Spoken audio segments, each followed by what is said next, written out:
The safety is off. There's a round in the chamber. This is Armed Alabama. Sponsored by McCoy Outdoor Company, Mobile's hometown full-line outdoor sporting products and gear store. An interactive talk show discussing self-defense, product reviews, shooting tips, safety, and more.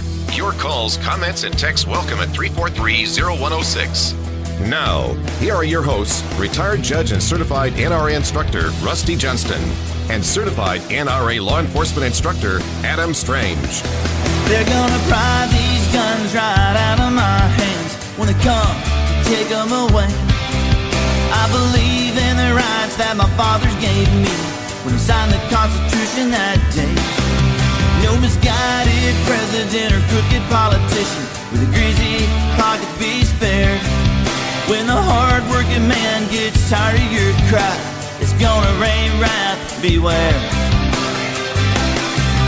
Don't tread on me, I'm American free.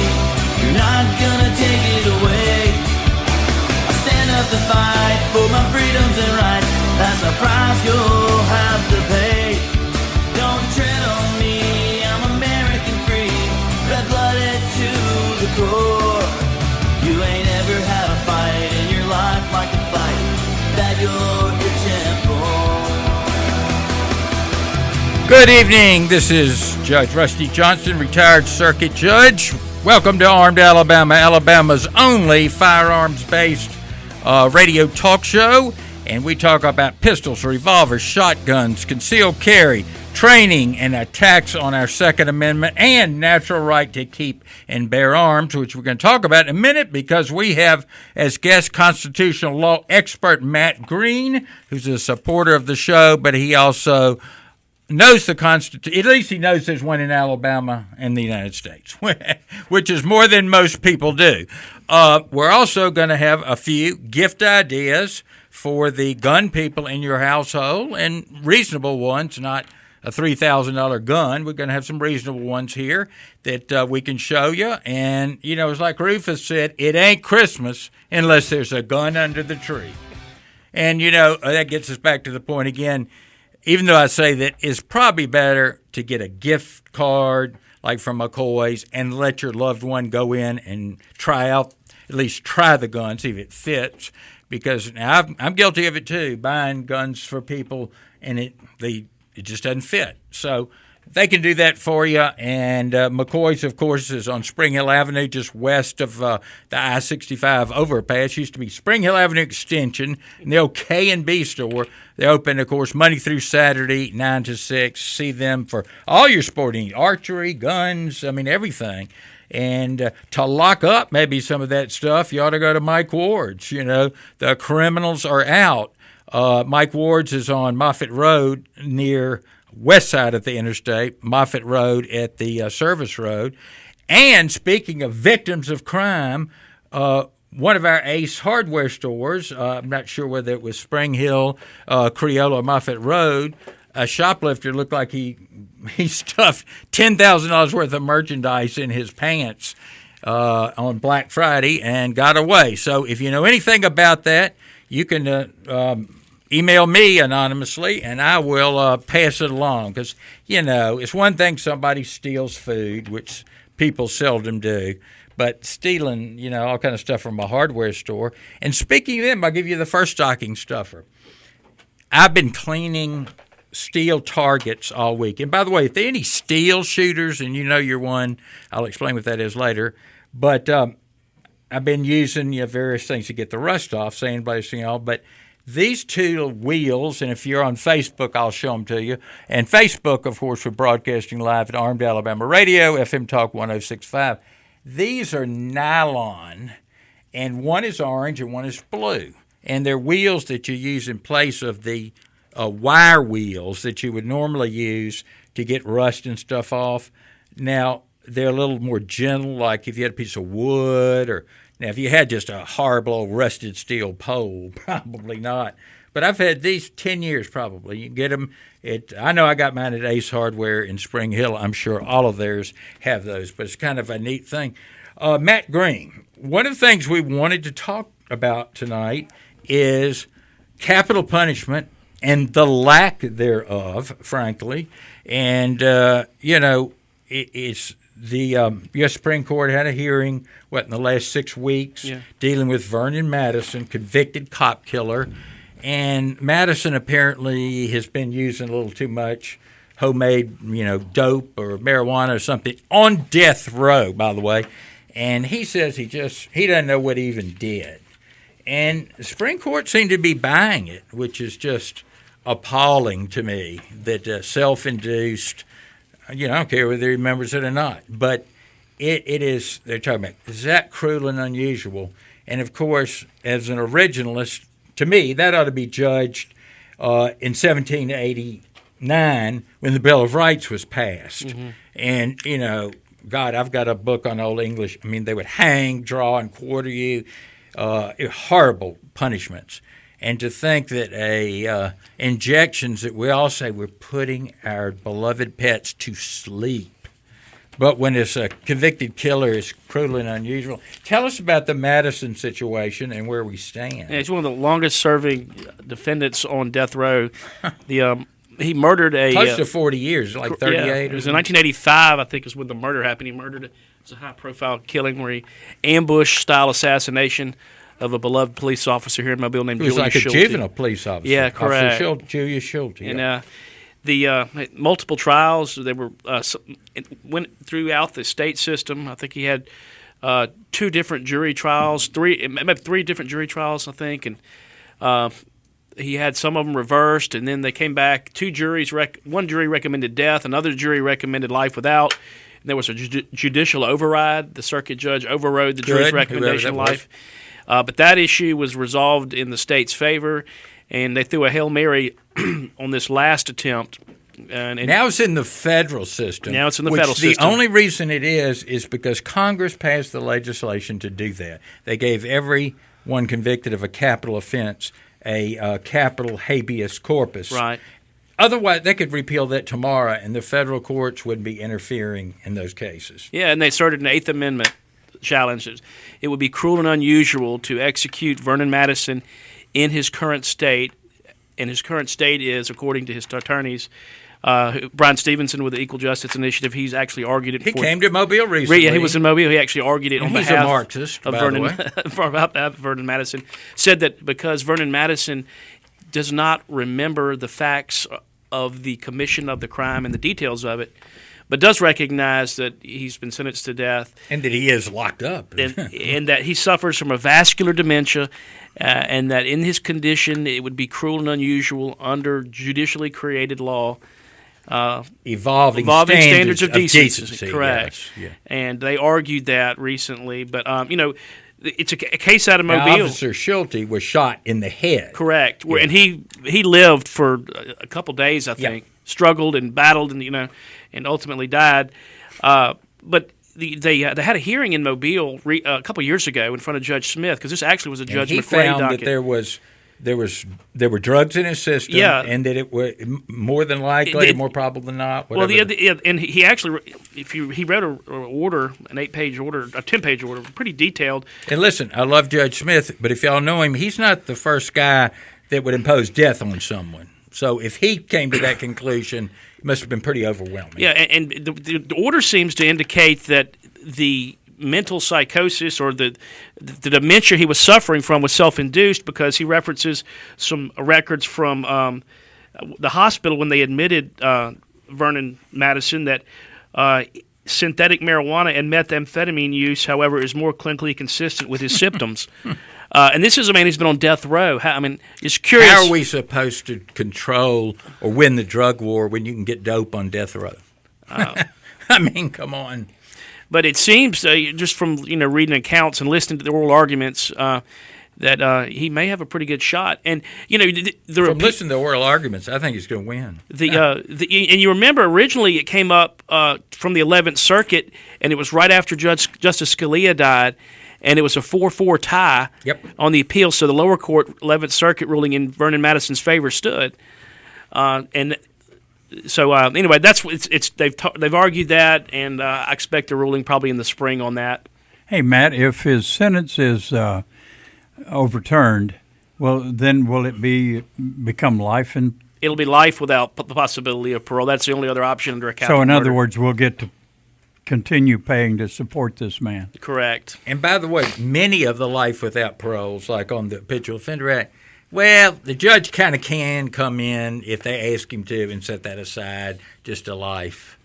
There's nothing certain in the state system. Remember our phone number here. I want to talk to anybody that shoots steel shooters, but talk to you about any question, what we're talking about, or guns in general. Number 251-343-0106. Armed Alabama. We'll be right back.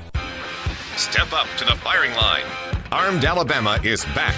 Questions, comments, and texts at 343-0106. Those are Whistle Dixie.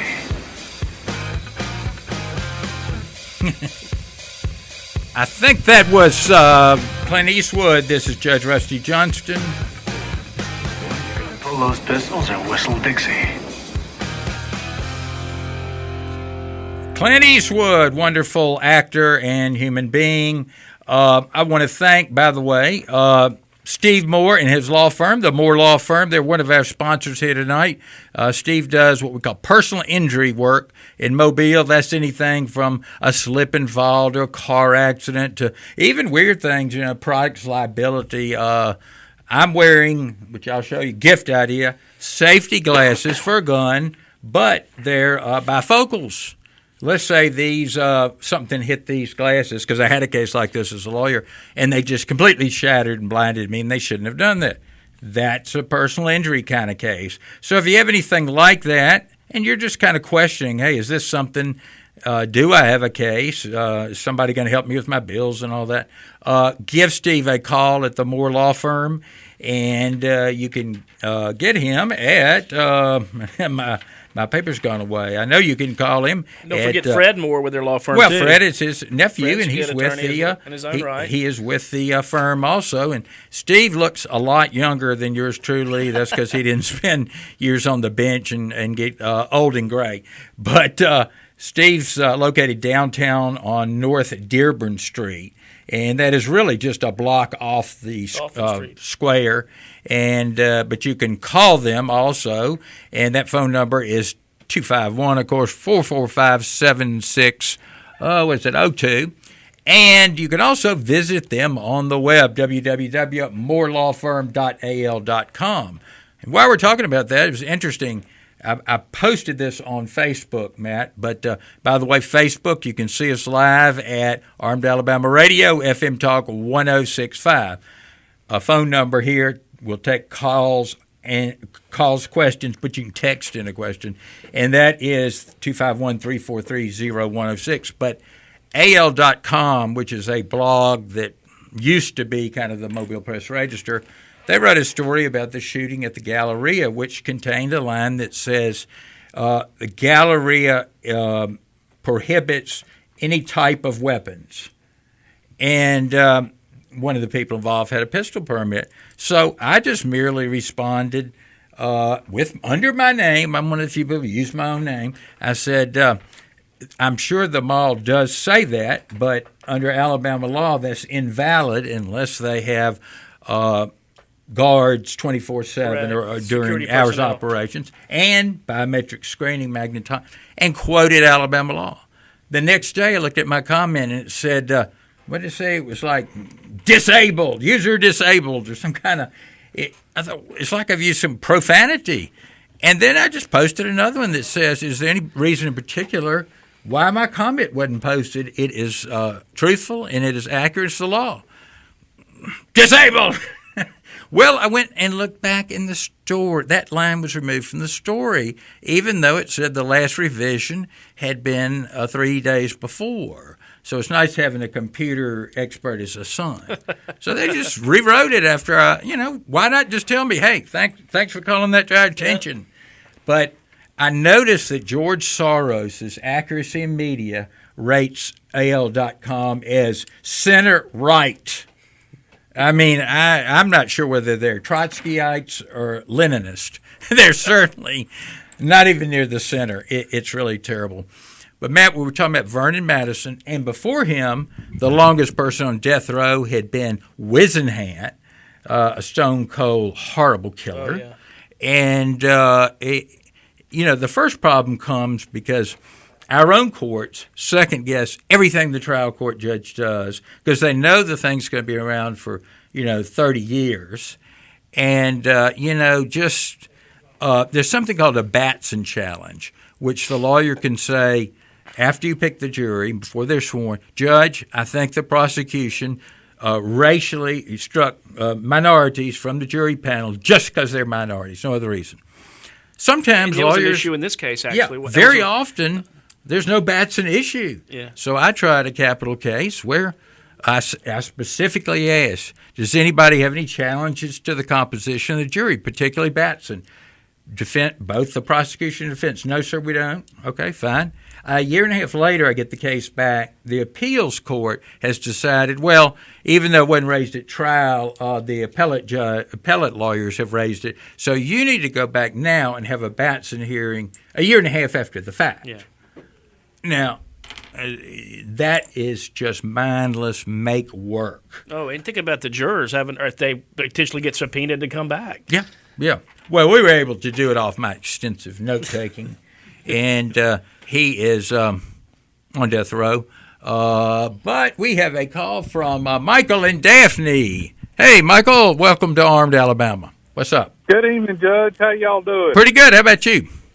Doing just fine, sir. I had a question or a comment in reference to what you were just talking about with the Galleria and the gun prohibited thing. Yes. Firearms prohibited. Right. If you drive through Muscle Shoals and come in through Florence, downtown Florence, and enter the campus of the University of North Alabama on a state highway, the same sign is posted below the state highway sign about when you come on the campus. Correct. Firearms are prohibited. They're not for you, I'll tell you that. That is basically a rule regulation for students because they can kick them out. They can do all kinds of things. They can't do anything with you other than try to make you leave the campus, and you probably will. If you track that down, there's no criminal sanction for that. So it's just harassing students. Okay. All right. I was just curious about that. If I'm driving that state highway and I'm headed further north of Florence and I've got a firearm and in my possession and was pulled over by campus police for maybe speeding or whatever, just was wondering what that would be about. Yeah, there's also a doctrine called peaceable travel, I think that's what it's called, where even if you went through on an interstate, an anti-firearm state, you'd be all right. But, yeah, that's just nonsense, and they need to get rid of it. And they actually say statistically students who have concealed carry permits are much less likely to injure themselves, commit a crime, blah, blah, blah, blah. Exactly. So, Judge, it seems like to me, why don't they just go ahead and put up a big sign that says this is a constitutional free zone? There you go. Or I thought you were going to say this is a concentration camp because that's the next step. Thank y'all, sir. Yeah.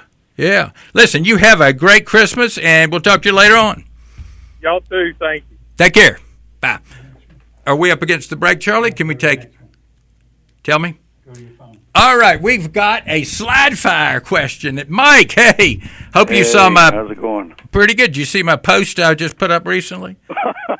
I don't do the Facebook stuff or anything. Listen, AR-15, a circa 85 AR-15 Colt, 30 rounds, 2.2 seconds.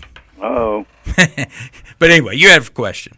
But anyway, Christmas time's coming up here, and I know guys will be wanting to buy their girlfriends or wives a nice handgun. Okay, so I was in a certain retailer's shop, a while back. I think it was Academy. Yeah. And this if you buy something there, they walk you to the car with a gun. This lady tried her best to rack the slide on this little small 380 handgun. Okay. And could not do it to save her life. And so I wanted to mention if somebody was wanting to buy, a handgun for their lady friend or wife, Smith & Wesson come out with a new M&P 380 EZ, which is the letter E and the letter Z. You know what you can do? You can put a reduced powered spring in there also that'll help you. Oh, okay. And then the other thing is, I'm trying to get to a semi-auto.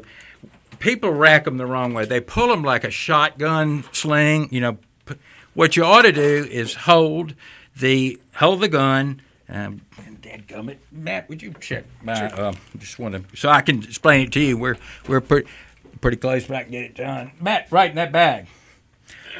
What you do is you shove it with your strong hand, shove it down, and you're not racking anything back because you're using your weak hand. I know you don't do the Facebook, but other people push do. Instead of pull. Yeah, you hold with your left hand, hold the slide. With right hand, don't touch the trigger. Push it, holding the grip, and pushing is much easier than pulling.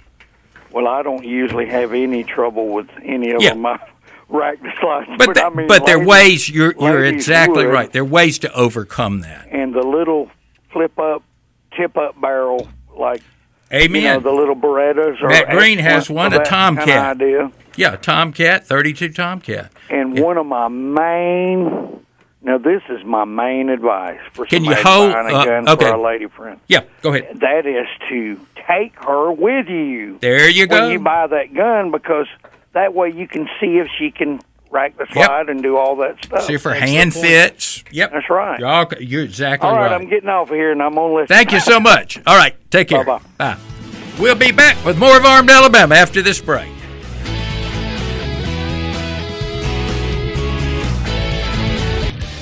Step up to the firing line. Armed Alabama is back. Questions, comments, and texts at 343-0106.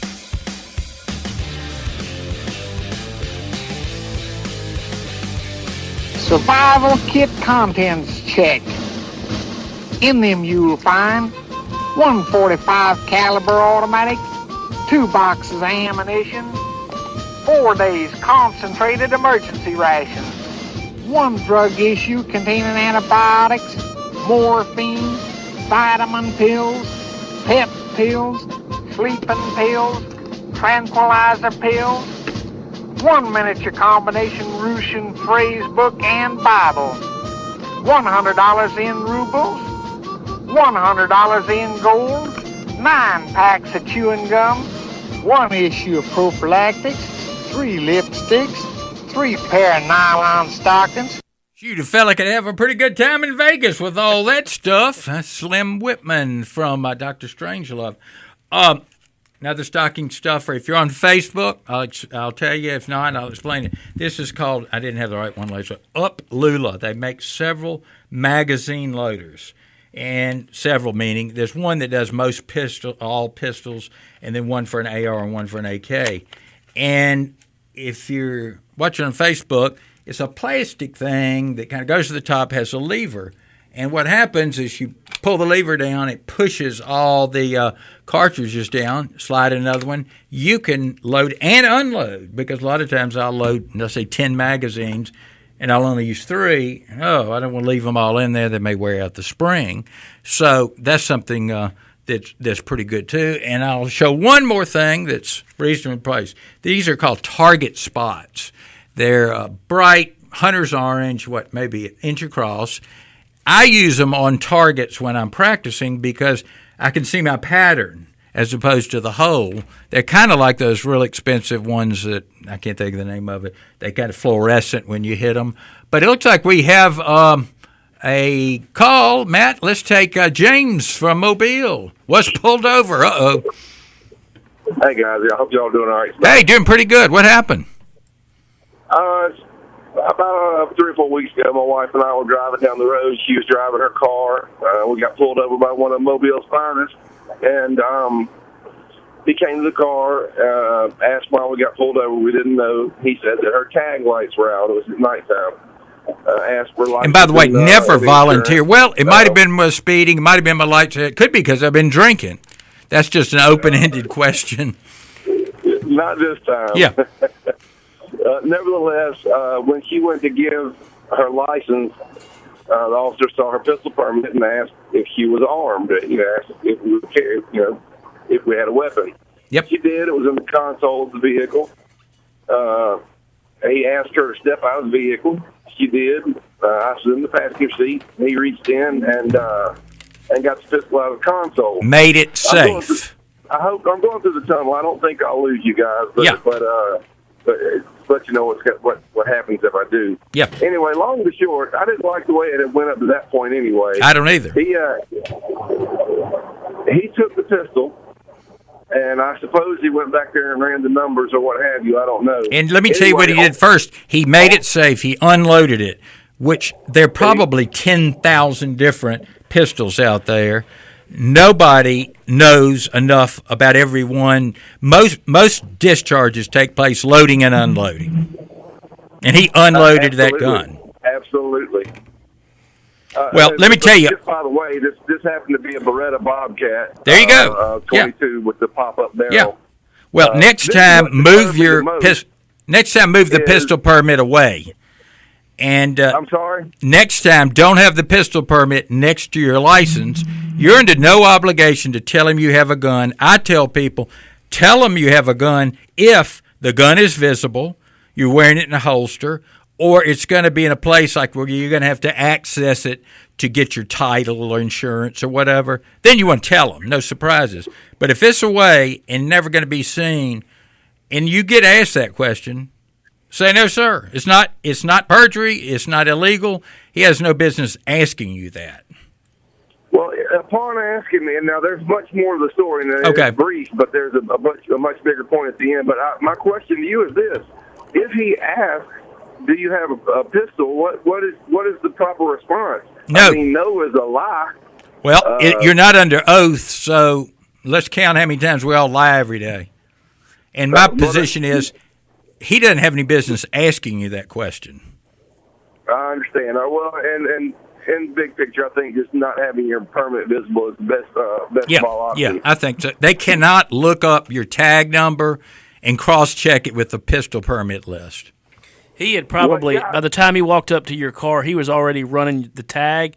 He was probably running your name, and he knew all your criminal history and knew if you had any traffic violations in the past, if you had any warrants. He would have known this by the time he wouldn't know whether they had a pistol permit, but he knew you were a good citizen. Correct. I assume you are.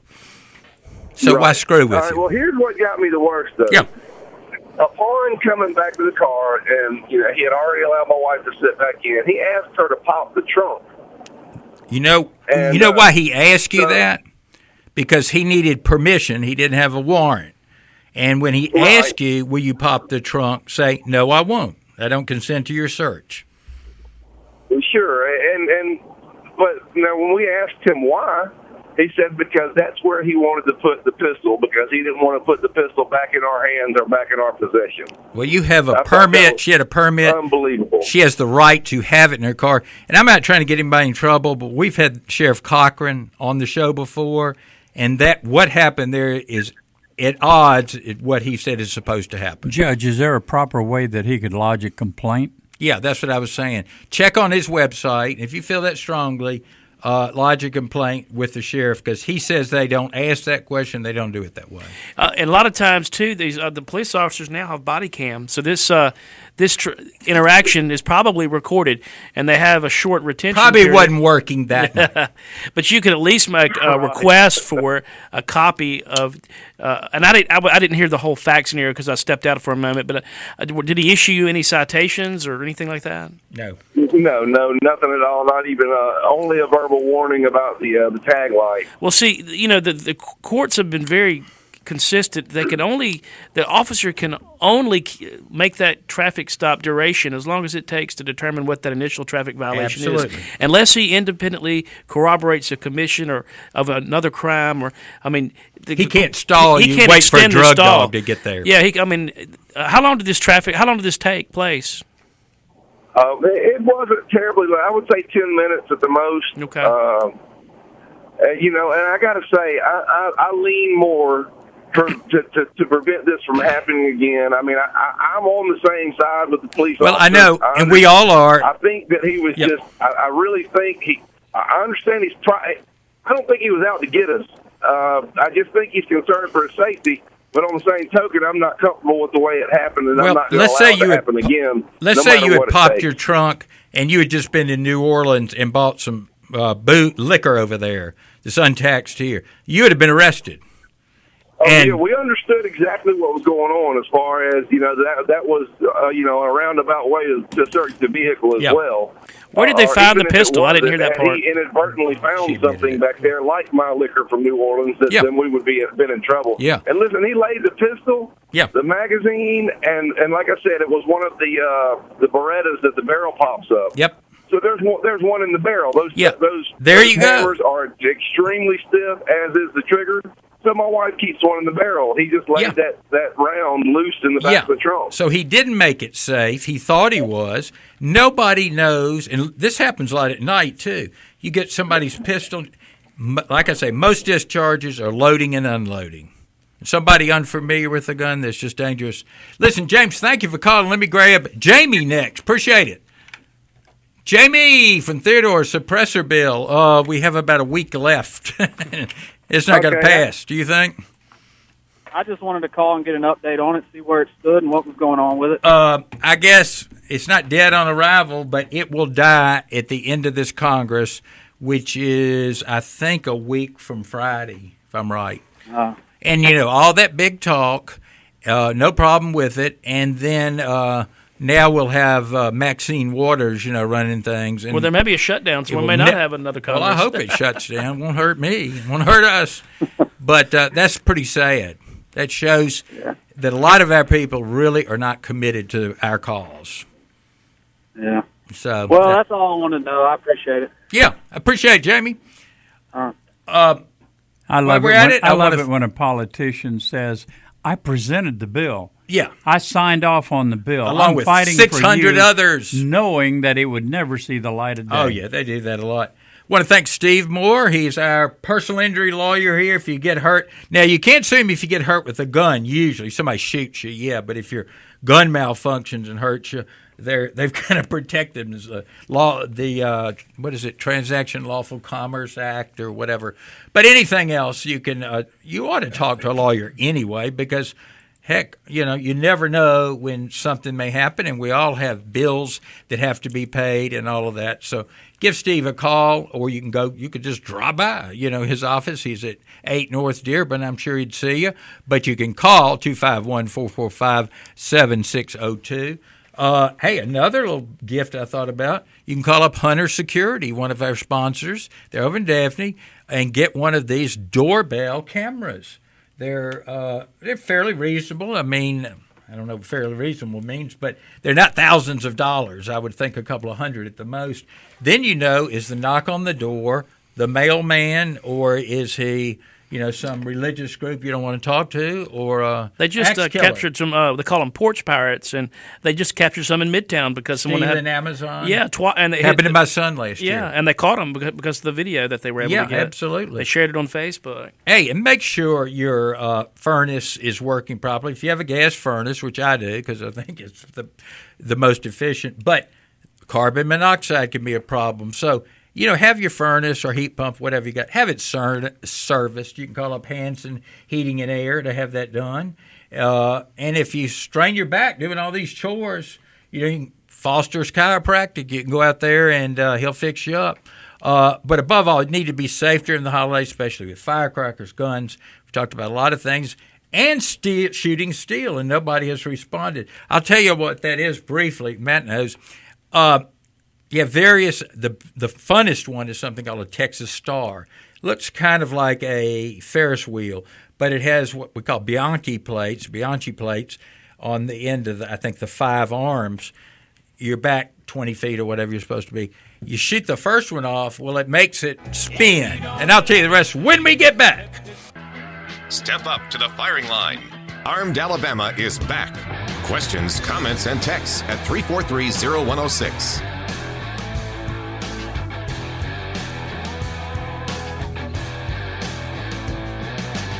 I like you, Philip. But be assured, bite my hand, and I will put you down. Your division is in charge of native crime. Or would you rather I was in charge of native crime? I don't think you'd like my methods. I think I would like his methods as Captain Widmark from Fringe. I want to remind everybody the Friends of the NRA raffle is coming up on December 15th at high noon. They're $5 a ticket. I'm going to post the prizes, they're great prizes. And you can buy your tickets at the following places: Down South Arms, and they are in the P&G Machine and Supply building, which is on Old Shell Road, just under the railroad overpass. That's 2617 Old Shell Road. Or at the Caffeine Core, the Pro Second Amendment Coffee House, which is out near South Alabama, 5552 Old Shell Road. You can also get them Gold Mine Pawn Shop over the bay, Toomey's Mardi Gras, SRT Mobile, that's the new indoor shooting range off Cody Road, or you can call Will Case. First, you can call K-Case at 251-610-2913 or Will Case at 251-753-6494. Now, I know some people, they gave in on this bump Bioshock ban. But let me tell you, I'm a member of the NRA, the Second Amendment Foundation, and a couple of more. Nobody's 100%, but they got a big stick, and a lot of the legislators and congressmen are scared of them. And even if you don't like them, it's a good chance to win a great prize. I'll post those later: guns, gift certificates, all kind of stuff. Matt, I'm sure you'll be buying them pretty soon. Sure. So now you had some experience. If you could tell us generally about guns on college campus and how, I'll just say, Nazi-like they treat students. Yeah, I wish our legislature would get a little bit more proactive about expending public funds on universities that abridge constitutional rights, and also that employ Marxist teachers. Well, First Amendment and Second Amendment are the two big things that universities, especially locally, have really engaged in. And Title IX is another one, due process type issues. But you don't have due process there. No, I'm not trying to make a hasty generalization, but by and large, many of the administrators think that the mission of education is separate and apart from the law. And most of those universities didn't even allow armed police officers 10 years ago. Oh, yeah. They didn't like the military atmosphere. Yeah. But now, the courts have really been active. But briefly, no names, of course. You had a client who, they found a AR-15 or 223 round in his car, saw it, then searched his room. Oh yeah.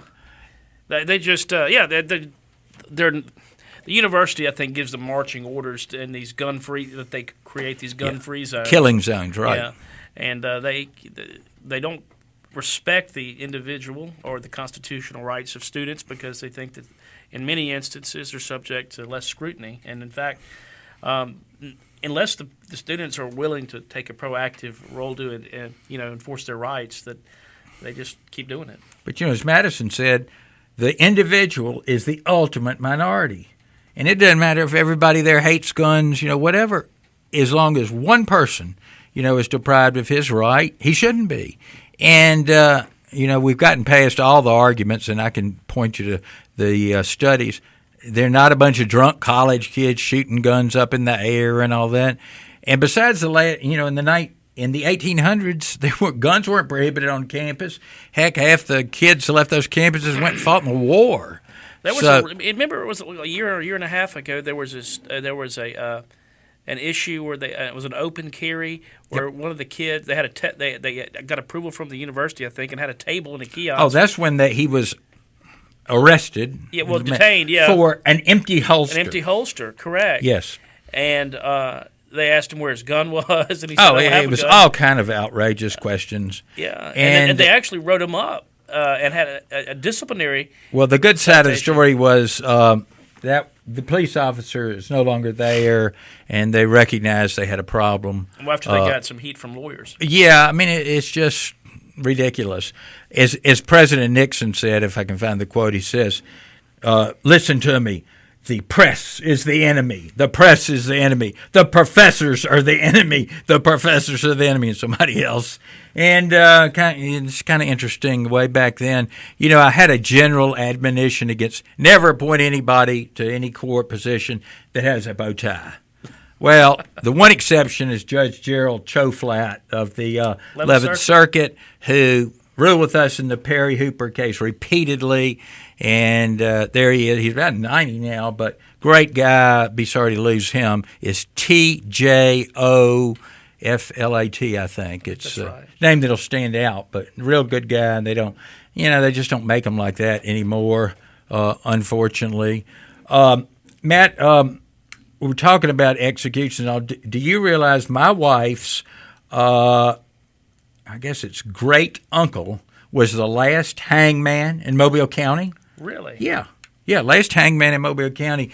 They invented the electric chair, and they used to, of course, hang people in the county that the crime occurred. That kind of meant something. That's kind of like poor William Mumford hanged by General Butler in New Orleans. But they used to hang people. But when they got the electric chair, it was too expensive. For a while, they came around once a year, but then they shipped it all to the penitentiary and did it quietly. And I don't think you may as well not have it if you're going to do it, in the middle of the night, quiet, and just tell. It's like Osama bin Laden. Is he dead or not? I don't know. Never knew whether he was alive or not. But I wouldn't go down and watch an execution. But the people that need to would go down and watch the execution. Kind of the crazy thugs, they'd go watch it. And let me tell you, as Blackstone said, it's a terrible spectacle.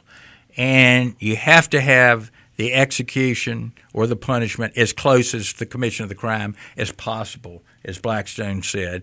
But that's if you all are on Facebook, I want you to check out some of the stuff we have on. I have a great quote.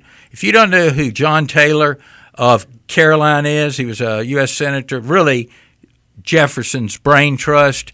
He made the statement, or wrote it actually, national defense is the usual pretext for the policy of fleecing the people. And he wrote that in his book in 1820 in Washington City. It was published, Tyranny Unmasked. That's John Randolph of Roanoke, another excellent old Republicans, as they called them. Little R. Yeah, absolutely. And they didn't compromise. I think that's probably what I am. And but classic liberals is another description. Read my article too on Bush 41, the ultimate gun grabber and tax raiser. He was anti-gun when he was in Congress in the 70s. I'm sure he was a decent man, but he was on the wrong side in lots of issues, especially taxes. Read my lips. No new taxes. A year and a half later, one of the largest tax increases in history. You will never balance our budget by raising taxes because the leftists will just spend more. But that was the thing you heard most of last week is how they praised him. And when he died, he was. You just can't do that. Raise taxes. It makes us responsible for their irresponsibility. He also gave us the Americans with Disabilities Act. He gave us that horrible. His son gave us the Prescription Drug Act, another budget buster. So, folks, we're coming to the end of the show. We'll be back here next week with more live Armed Alabama. By the way, Adam, I meant to tell you, he's actually serving a little time in the county jail. Nothing big. I think it was public drinking or something. We'll have him out soon. Just kidding. He had a child's function. I hate that eggnog. Yeah, that little bit of eggnog. We'll have him back next week, hopefully. And we thank Matt Green, local attorney, for being with us. The time just flies, but we'll see you next week. Same bat time, same bat channel.